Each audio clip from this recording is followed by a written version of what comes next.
A gente segue repercutindo aqui as alternativas ao IOF que foram apresentadas ontem à noite e também o embate, né, que estava estabelecido no Congresso Nacional com o estrategista-chefe da RB Investimentos, Gustavo Cruz, que já está aqui comigo. Eu já quero dar muito bom dia para você. Gustavo, tirei você cedo da cama hoje. Muito bom dia para você. Obrigada pelo seu tempo, por estar aqui para poder falar um pouco com a gente sobre isso. Bom dia. Bom dia, Débora. Bom dia a toda a equipe da CNN. Dia de muito trabalho, semana começando logo cedo com muito trabalho depois dessa coletiva ontem tão tarde, né, Gustavo? Mas vamos lá. A gente não teve um texto, né, sendo apresentado, maiores detalhes sendo apresentados, que era o que a gente até acho que esperava muito mais em relação a isso.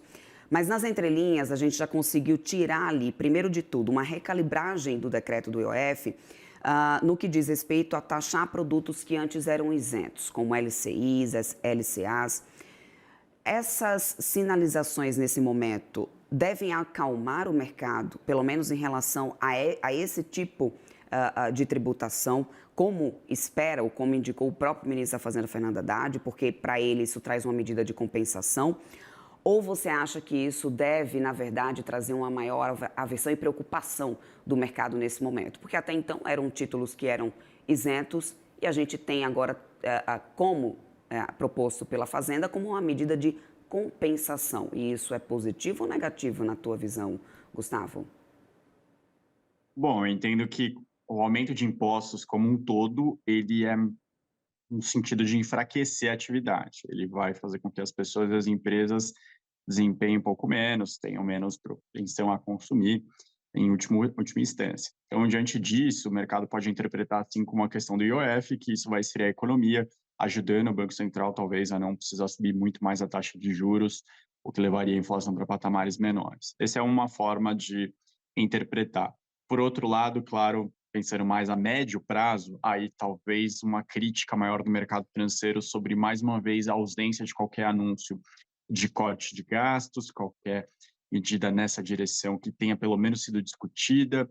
E claro que as medidas de hoje, de ontem, vão fazer com que o mercado se reorganize. Então, você tributar mais LCI e LCA, você vai dificultar talvez momentaneamente a captação para o setor imobiliário, setor agro, via os bancos, e talvez estimular o mercado de CRI e CRA nesse ponto especificamente. Então, terá uma reorganização, assim como em momentos passados, isso faz parte, o governo vai averiguando o que é melhor ou pior em termos de impostos.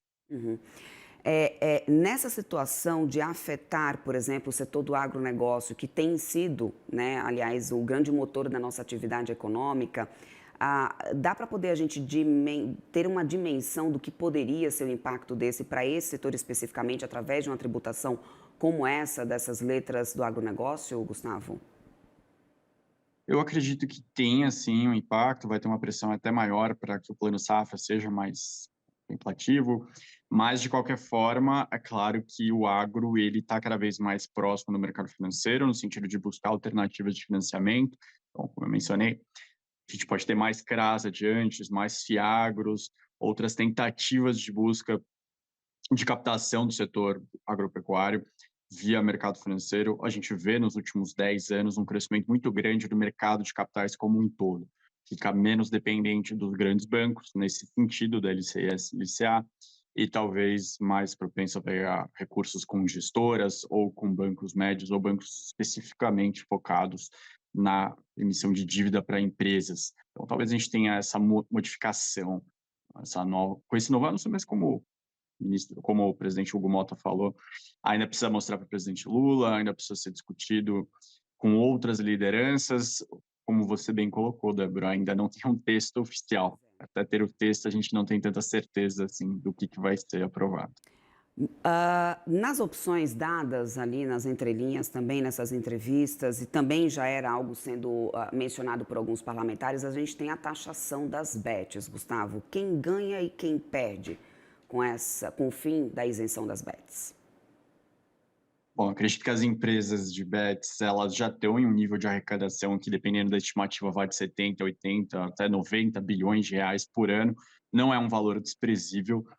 A gente deve ter realmente uma tendência a se ampliar impostos sobre as bets, porque a imagem delas não tem sido das melhores, a gente tem visto muita reclamação de dependência entre as pessoas mesmo, e trazendo problemas um pouco mais graves. Então, diante disso, a gente vê todos os outros lobbies que trabalham em Brasília, o setor varejista, o setor de serviços, reclamando que boa parte dos recursos que as pessoas destinavam para esse tipo de consumo agora estão sendo utilizados com bets. Obviamente, as bets com esse recurso em mãos, elas também se organizam e tentam praticar seu lobby, tentar defender o seu lado, dizendo que elas precisam de um imposto menor, talvez para que operem legalmente, mas acho que a tendência realmente é que elas tenham um imposto até maior e que elas sejam diferenciadas de forma negativa e não positiva. Se a gente pensar a médio e longo prazo, a tendência é que elas paguem mais e não menos impostos do que outros setores da economia. Uhum. E pode talvez ser realmente uma saída positiva, pensando nessa coisa da compensação, poderia ser das mais palpáveis, por exemplo, no lugar talvez de tributar títulos que antes eram isentos? Acredito que sim, acredito que realmente a gente deve caminhar nesse Tá. sentido, de você ter as bets cada vez com mais impostos, mas acho que o ponto de você ter um crescimento de gastos muito elevado no Brasil nos últimos anos, sobre uma base muito grande de endividamento, que já chega a 75% do PIB, ela vai continuar sendo uma dor de cabeça para qualquer governo. Por Uhum. mais que você aumente impostos, eu vejo que nesse terceiro mandato, o presidente Lula tentou replicar o que ele fez no seu primeiro e no segundo com aumento de arrecadação, mas que isso não está sendo suficiente, não vai ser também. A gente vai precisar sim discutir de alguma maneira mais madura a questão dos gastos, que crescem a uma velocidade muito impressionante.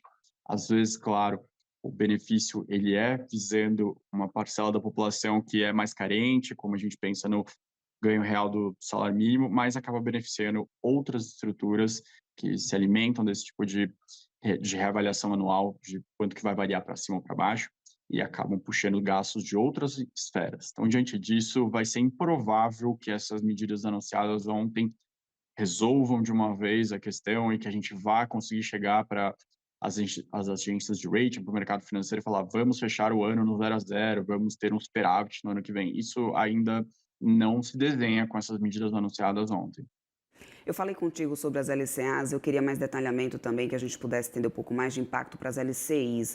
Gustavo, você muito bem me mencionou da pressão que a gente deve ter a partir de agora em relação às LCAs, até mesmo para planos safras maiores. Agora, em relação às LCIs, porque também o setor imobiliário, por exemplo, se a gente pegar os últimos dados aqui da indústria, foi ali um setor que movimentou bastante a nossa economia. Mexendo com as LCIs, a gente também mexe com o crédito ali, uma modalidade de crédito disponibilizada para esse setor. Como que tu avalia o impacto, então, através de uma taxação para as LCIs que antes eram isentas? Ele acaba impactando aquelas imobiliárias que dão crédito considerado médio, ainda que não chega num imóvel de considerado muito luxo e que ele está um pouco acima das faixas do Minha Casa Minha Vida. Então, diante disso, essas imobiliárias que dão esse tipo de crédito podem ter uma torneira fechando, digamos assim, no próximo ano ficar mais escasso esse financiamento para as pessoas físicas. A gente já teve um experimento disso no ano passado. Em determinados momentos, a gente viu uma discussão grande dentro do governo sobre como não evitar que o financiamento imobiliário ficasse mais escasso para 2025. As coisas acabaram funcionando até melhor do que o governo esperava, mas acho que essa é a direção da mudança da LCI de ontem. Mas é bom lembrar que há pouco tempo atrás o governo aumentou aquela parte da população que pode entrar no Minha Casa Minha Vida, o chamado faixa 4, e diante disso, quase que todo mundo que compra imóvel hoje no Brasil, mais de 90% da população, ela, segundo os dados da PNAD, conseguem ter algum tipo de adequamento para entrar no faixa 4 ou para baixo, do Minha Uhum. Casa Minha Vida.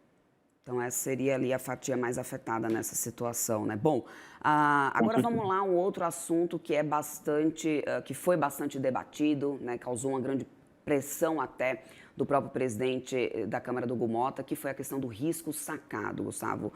Segundo a Haddad, essa será a medida que terá maior modificação, né? O maior recuo nessa questão do IOF, né? Nesse ponto da questão do risco sacado, como que essa recalibragem pode, de alguma forma, impactar, então, na atividade do crédito, especialmente para as empresas? Existia uma preocupação muito grande. Você vê isso como uma leitura positiva, esse recuo do governo nesse momento? Como que você analisa, então, essa preocupação de, pelo menos, uma medida que causou tanta preocupação sendo revista ou, pelo menos, tendo esse recuo a partir de agora? Sim, a gente eu escutou bastante da primeira vez que teve um anúncio, empresas reclamando desse sentido, falando que isso ia travar um pouco planos delas de crescimento dentro do Brasil, e realmente foi algo que teve muita repercussão em Brasília por conta dessas reclamações. É claro que a gente ainda tem uma Uhum. modificação do que acontecia no ano passado, então realmente ainda tem industriais, varejistas, médias empresas, FDICs, com uma questão de tributação nova que vai incomodar um pouco no balanço delas. Por outro lado, você tem aquelas estruturas de banco mais robustas conseguindo dar algum tipo de alternativa. Então, diante disso, a gente vai ver um meio termo. É óbvio que as empresas não vão achar perfeita a solução, porque afinal elas não têm um tributo extra para pagar, mas acho que já está bem claro, já nos 3 anos de governo Lula, mandato 3, que eles vão sempre procurar alguma forma de aumentar a arrecadação. É assim que eles entendem que eles vão conseguir colocar mais programas sociais, porque é bom lembrar que a gente está tentando, ao mesmo tempo que a gente está falando dessas medidas do IOF, outros gastos estão sendo colocados na mesa, isenção de tributos, isenção de pagamento de conta de luz, de gás, nova linha de crédito para motos, nova linha de crédito para reforma de apartamentos.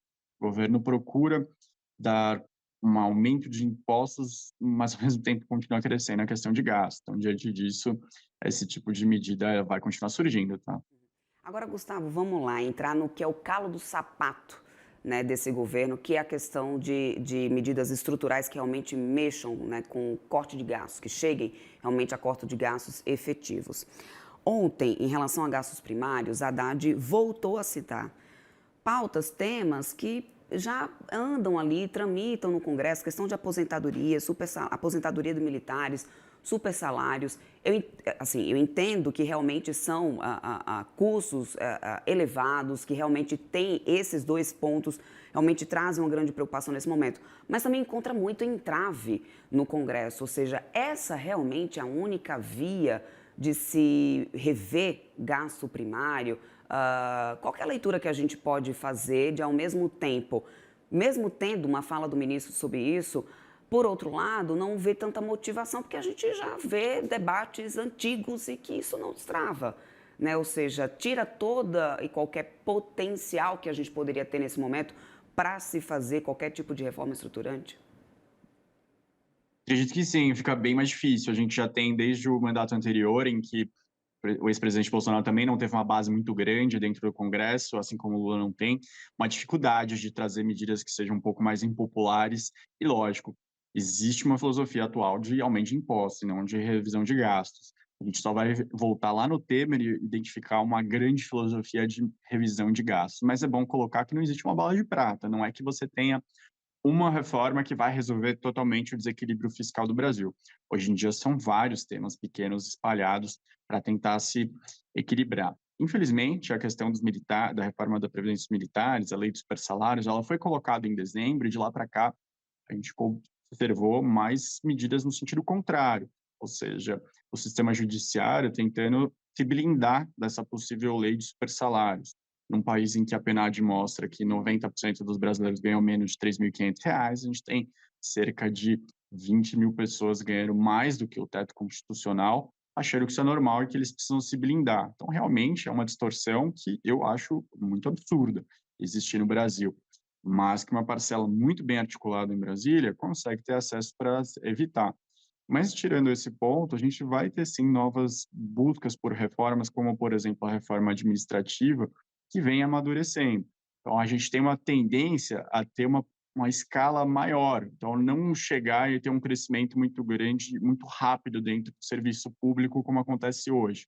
Uma tendência a ter uma permissão maior para empregados que são temporários, evitar que você tenha que fazer uma contratação a muito longo prazo. Então, diante disso, alguns temas vão amadurecendo. Assim como a reforma tributária não foi uma discussão inédita nesse governo, os anteriores também traziam e agora sim foi votada. A da Previdência, a mesma coisa, o governo Temer teve uma parte muito próxima de se votar a reforma da Previdência, mas foi aprovado no seguinte. Eu entendo que a reforma administrativa ela está chegando perto também, já está ficando mais amadurecido esse tema. Esse tipo de discussão ele demora, o tempo de Brasília é Sim. muito diferente do mercado financeiro.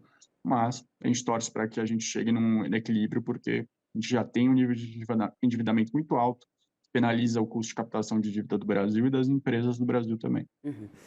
Gustavo, para finalizar aqui o nosso papo, a gente teve ali a fala deles, né, naquela coletiva, com a intenção de também afetar a questão das desonerações, né, ou seja, das isenções hoje fiscais que batem a casa dos 800 bilhões de reais, de acordo com os cálculos que foram feitos, né, já pela equipe da Fazenda.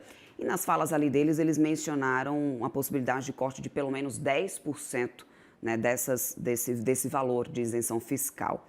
Uma meta que me parece bastante ambiciosa. Você vê espaço político para isso? Né? Ou seja, você acredita que a gente tem vias politicamente viáveis para poder conseguir atingir essa redução de isenção nesse momento? Infelizmente, me parece que não. A gente realmente entende que existe um problema, acho que o ministro Haddad, nesse sentido, está muito correto.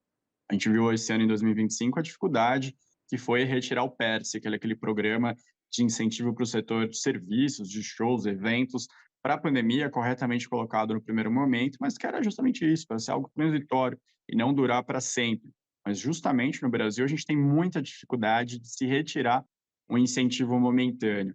As pessoas começam a trabalhar com ele e consideram que é um direito e não algo passageiro.